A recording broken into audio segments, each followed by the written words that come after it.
And moving on, the global race for influence and relevance in Africa is heating up. More and more countries are vying for military, political, and economic control. The United States, Russia, and China already engaged in a fierce battle for influence in the continent. The Gulf countries are also catching up. Saudi Arabia is now intensifying this race by ramping up efforts to deepen its influence in Africa.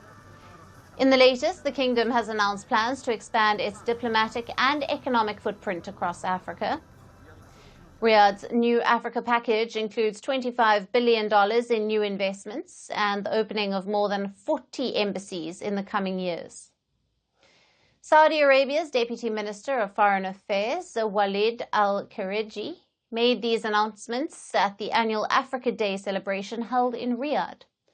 The Saudi investment package includes $10 billion in export financing and $5 billion in additional development funding by 2030.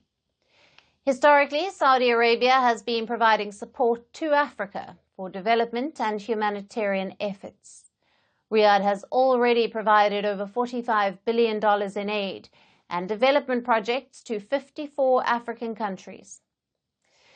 The King Salman Humanitarian Aid and Relief Center has delivered more than $450 million in humanitarian assistance to 46 African nations. Now, experts see Saudi Arabia's renewed focus on Africa as a timely and strategic decision, and there are multiple reasons driving this decision. The first, geopolitical influence. By investing in Africa, Saudi aims to widen its diplomatic relationships outside the Gulf and to increase its global influence. Africa is a strategically important continent with a growing population, so African countries could be a valuable partner for Riyadh. This brings us to the second reason, economic diversification. Under Crown Prince Mohammed bin Salman's Vision 2030, Saudi is pushing to reduce its economic dependence on oil revenue by diversifying its economy.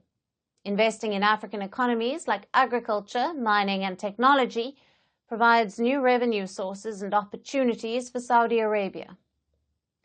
The third reason, access to Africa's abundant natural resources.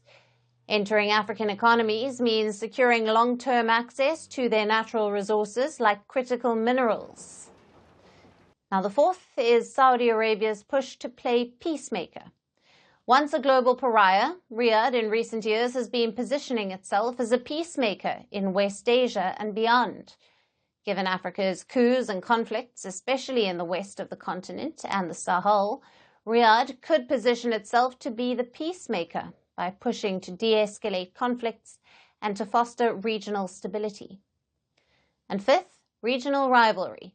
Saudi's economic push in Africa comes as its regional rival, the UAE, continues to pump money into the continent.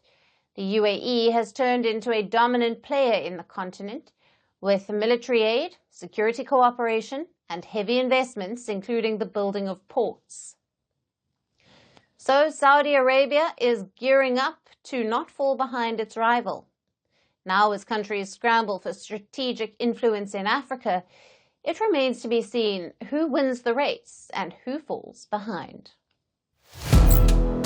Firstpost now available in 9 languages on YouTube. English, $36 trillion. French, Le FMI, comme German, Geschäftsführenden Direktor, Hindi, $30 trillion kakaljo.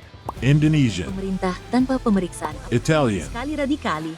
Japanese, 4 兆ドル以上も Portuguese, por causa do próprio balanço patrimonial. Spanish. Beautiful bill. Go to Settings, click on Audio Track and select the language of your choice. Be the first to know what's happening around you in your first language. Firstpost.